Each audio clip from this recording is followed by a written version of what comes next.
Welcome to the Daily Chronological Bible. My name's Hunter, and we are reading through the Bible in chronological order as a single story. And that story is all about Jesus. We will look at this whole book through the lens of Jesus. It is a revelation of Him, and He has revealed to us the heart of the Father. He has invited us all to participate with Him in the life that He shares with the Father and the Spirit. Today, day number 2, we are in Genesis chapters 4 through 6 and 1 Chronicles chapter 1, verses 1 through 4. We are reading from the New Living Translation. This is the word of the Lord. Genesis 4. Genesis 4. Now Adam had sexual relations with his wife, Eve, and she became pregnant. When she gave birth to Cain, she said, "With the Lord's help, I have produced a man." Later she gave birth to his brother and named him Abel. When they grew up, Abel became a shepherd while Cain cultivated the ground. When it was time for the harvest, Cain presented some of his crops as a gift to the Lord. But Abel also brought a gift, the best portions of the firstborn lamb from his flock. The Lord accepted Abel and his gift, but He did not accept Cain and his gift. This made Cain very angry, and he looked dejected. "Why are you so angry?" the Lord asked Cain. "Why do you look so dejected?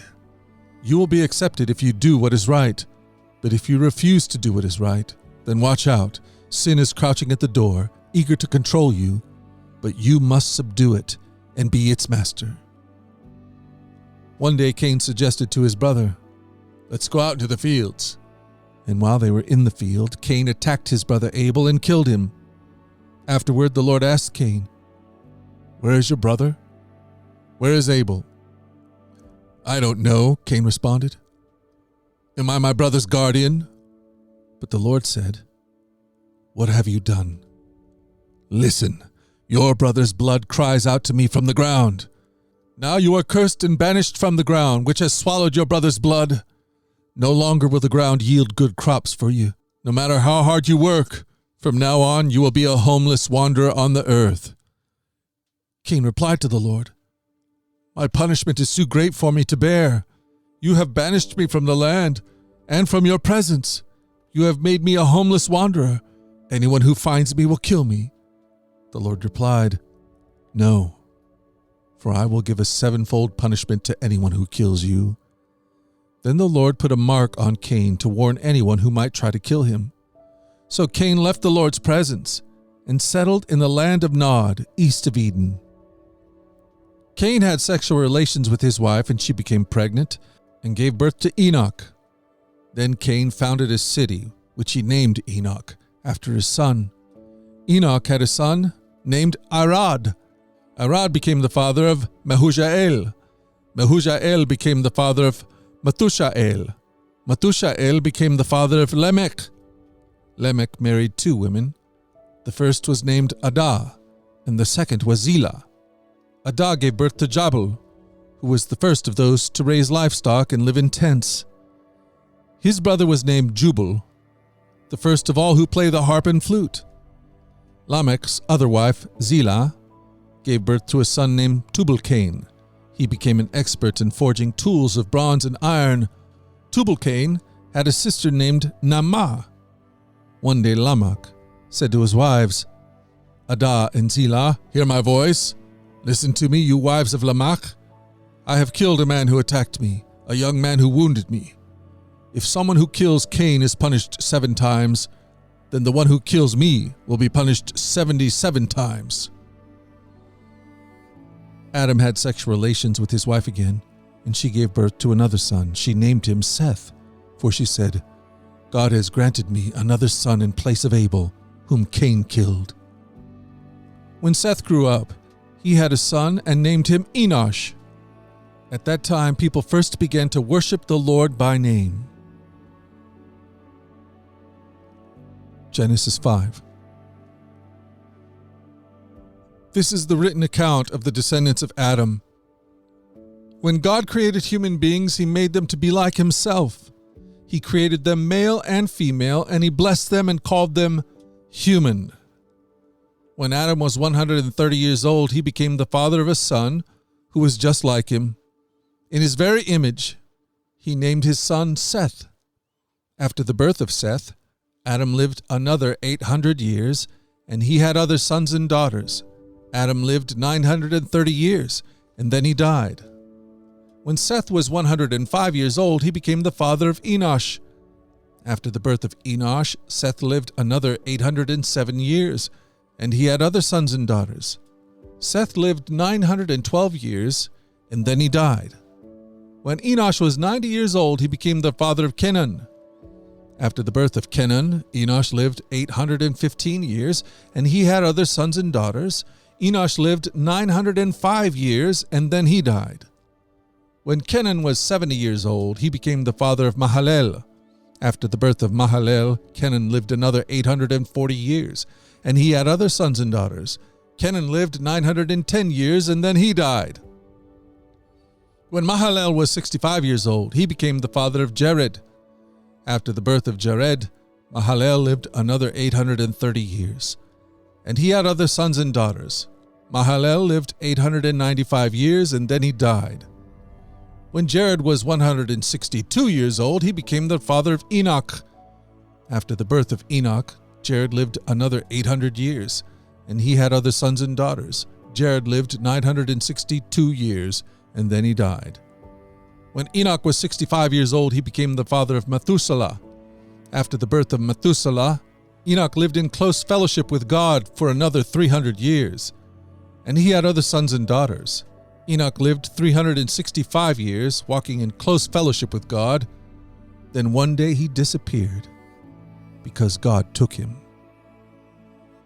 When Methuselah was 187 years old, he became the father of Lamech. After the birth of Lamech, Methuselah lived another 782 years, and he had other sons and daughters. Methuselah lived 969 years, and then he died. When Lamech was 182 years old, he became the father of a son. Lamech named his son Noah, for he said, "May he bring us relief from our work and the painful labor of farming this ground that the Lord has cursed." After the birth of Noah, Lamech lived another 595 years, and he had other sons and daughters. Lamech lived 777 years, and then he died. After Noah was 500 years old, he became the father of Shem, Ham, and Japheth. Genesis chapter 6. Then the people began to multiply on the earth, and daughters were born to them. The sons of God saw the beautiful women and took any they wanted as their wives. Then the Lord said, "My spirit will not put up with humans for such a long time, for they are only mortal flesh. In the future their normal lifespan will be no more than 120 years. In those days and for some time after, giant Nephilites lived on the earth, for whenever the sons of God had intercourse with women, they gave birth to children who became heroes and famous warriors of ancient times. The Lord observed the extent of human wickedness on the earth, and he saw that everything they thought or imagined was consistently and totally evil. So the Lord was sorry he had ever made them and put them on the earth. It broke his heart. And the Lord said, "I will wipe this human race as I have created it from the face of the earth. Yes, and I will destroy every living thing, all the people, the large animals, the small animals that scurry along the ground, and even the birds in the sky. I am sorry I ever made them." But Noah found favor with the Lord. This is the account of Noah and his family. Noah was a righteous man, the only blameless person living on earth at that time, and he walked in close relationship with God. Noah was the father of 3 sons, Shem, Ham, and Japheth. Now God saw that the earth had become corrupt and was filled with violence. God observed all this corruption in the world, for everyone on earth was corrupt.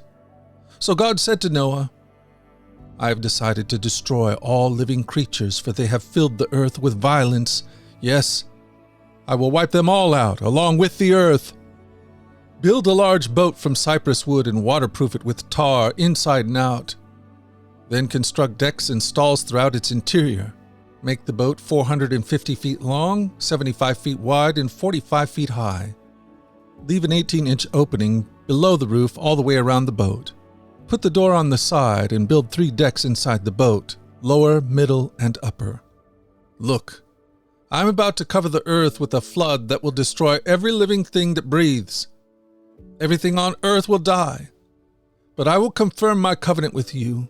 So enter the boat, you and your wife and your sons and their wives. Bring a pair of every kind of animal, a male and female, into the boat with you to keep them alive during the flood. Pairs of every kind of bird and every kind of animal and every kind of small animal that scurries along the ground, all will come to you to be kept alive. And be sure to take on board enough food for your family and for all the animals.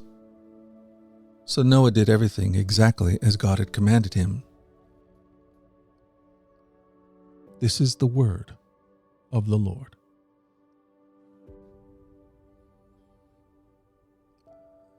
You know, sometimes we think we have to get ourselves straightened out, at least a little bit, before we can expect God to come near to us or do anything for us.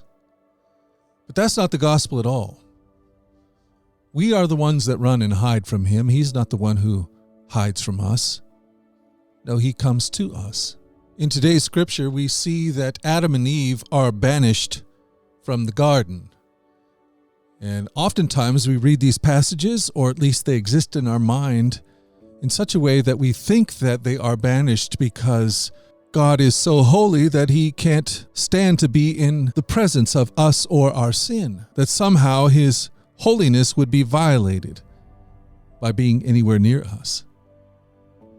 But that's not what the scripture is saying, and that is not what God is doing.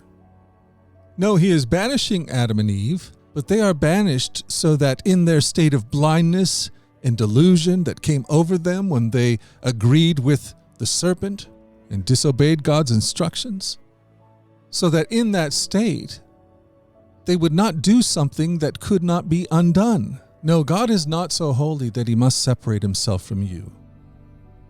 God has come to you just as you are. In your delusion, in your darkness, he comes. He comes to restore us, to cover us, to open our eyes. Just as we are, God comes to us. And that's the gospel. The holiness of God is a holy love. And that love is a consuming fire that purges all things that are not of love. And that holy love sent Jesus to the cross so that he would break the power of sin, so that our eyes could be opened, so that we might see who we are in him, what he's created us to be. We are his children, and he is a God who is with us. And that, my friend, is good news. And we can now live with him, participating with him in his great work of restoration of all things. And the news is so, so good. It's better than we've ever thought. God has not banished us because he despises us. No, he has banished us so that he might find a way to restore us. And that is exactly what he's done. And God is not so holy that he despises you and cannot be in your presence. No, he loves you, and he has come to you just as you are. And the prayer of my own heart today is that I will understand these things and that I will experience the truth of it and live in the joy of it. That's a prayer that I have for my own soul. That's a prayer that I have for my family, for my wife and my daughters and my son. And that's a prayer that I have for you. May it be so. Day number 2 in the Daily Chronological Bible. Join us at our flagship podcast, The Daily Radio Bible, where we read through the entire Bible over the course of a year. In our daily reading and meditation, we open our hearts to the God who is love. Find out more at dailyradiobible.com or wherever you get your podcast. These podcasts are entirely listener-supported If you'd like to partner with us to make sure that these podcasts continue each and every day, you can do that by going to dailyradiobible.com and clicking the donate link. The Daily Radio Bible is a ministry of the Trinity Commission, and all your gifts are tax deductible. Until tomorrow, let's go forward in God's joy. Let's let His joy be our strength. And let us always remember this, that you are loved. We'll talk again tomorrow. You take care.